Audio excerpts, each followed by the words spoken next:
ആ സ്വർണ്ണേ എന്റെ അച്ഛൻ എനിക്ക് വേണ്ടി തന്നതാ.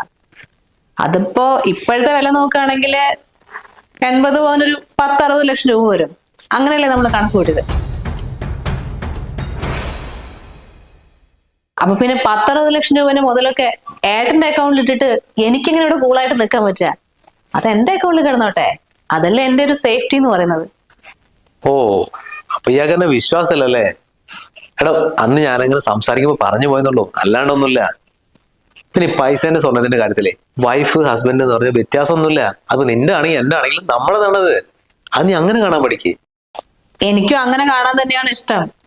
അതുകൊണ്ടാണ് എന്റെ വീട്ടുകാരെന്ന് സ്വർണം മുഴുവനും ഞാൻ ഒന്നും ചോദിക്കാണ്ട് ഏട്ടൻ പറഞ്ഞത് എടുത്തു തന്നത്. അത് ഏട്ടന്റെ ലോക്കറിൽ വെക്കണോ എന്റെ പേരിൽ വെക്കണോ അതൊന്നും എനിക്കൊരു വിഷയമല്ലായിരുന്നു. ഞാൻ അതിനെ കുറിച്ചൊന്നും ചോദിച്ചിട്ടില്ലല്ലോ ഇതുവരെ. പക്ഷെ തിരിച്ച് എന്നോട് കാണിച്ചത് അങ്ങനെയല്ലല്ലോ. പിന്നെ ഇപ്പൊ പറഞ്ഞില്ലേ, ഈ പൈസന്റെയും സ്വർണത്തിന്റെയും കാര്യത്തില് ഭാര്യയും ഭർത്താവും തമ്മിൽ ഒരു വ്യത്യാസമില്ല. അതിപ്പോ എന്റെ സ്വർണ്ണമാണെങ്കിലും ഏട്ടന്റെ സ്വർണ്ണമാണെങ്കിലും അത് നമ്മുടെയാണെന്ന്. അങ്ങനെയാണെങ്കിൽ ഞാൻ ഒരു കാര്യം ചോദിക്കട്ടെ, ഈ വീട് നിങ്ങളുടെ പേരിലല്ലേ ഉള്ളത്? അത് നമ്മളുടെ രണ്ടുപേരുടെയും പേരിലേക്ക് എഴുതി വെക്കാൻ പറ്റുമോ? നീ പറയുന്നത്? ഈ വീടേ ഞാൻ കഷ്ടപ്പെട്ടുണ്ടാക്കിയതാ. 40-45 ലക്ഷം രൂപ ഇറക്കിയ വീടാ അത്. ഇത് ഞാൻ നിന്റെ പേര് എഴുതി തരണോ? എന്തേ പറ്റില്ലേ? ഞാൻ ഈ വീട് എന്റെ പേരിലേക്ക് മൊത്തത്തിൽ എഴുതരാൻ പറഞ്ഞിട്ടൊന്നുമില്ലല്ലോ. നമ്മുടെ രണ്ടാളുടെ പേരിൽ എഴുതാനല്ലേ പറഞ്ഞിട്ടുള്ളൂ. എന്നിട്ട് പോലും നിങ്ങൾക്ക് വിശ്വാസമില്ല. കാരണം നിങ്ങൾ കഷ്ടപ്പെട്ടുണ്ടാക്കിയ 45 ലക്ഷത്തിന്റെ വീടല്ലേ ഇത്.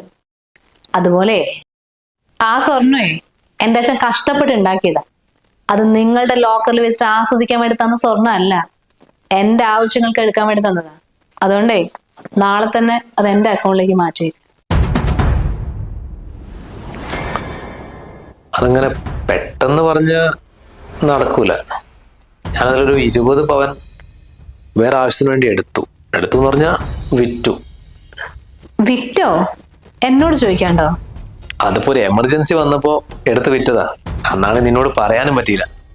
ഇനിയിപ്പോ വേറെന്താ ചെയ്യാ? ഒന്നും ചെയ്യാൻ പറ്റില്ലല്ലോ. ഇനിയിപ്പോ ഒന്നും ചെയ്യാൻ പറ്റില്ലെന്നോ?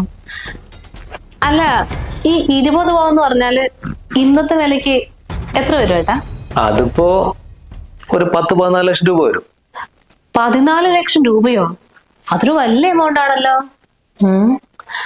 ഒരു കാര്യം ചെയ്യാം, നമ്മുടെ വീടിനടുത്തേ ഏട്ടന് കുറച്ച് സ്ഥലമില്ലേ, സെന്റിന് 2 ലക്ഷം മതിക്കുന്നല്ലേ നിങ്ങളന്ന് പറഞ്ഞത്?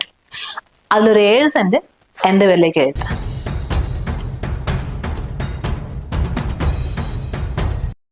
അങ്ങോട്ട് നഷ്ടമില്ല, ഇങ്ങോട്ട് നഷ്ടമില്ല. കണക്ക് എപ്പോഴും കണക്കായിരിക്കണ്ട.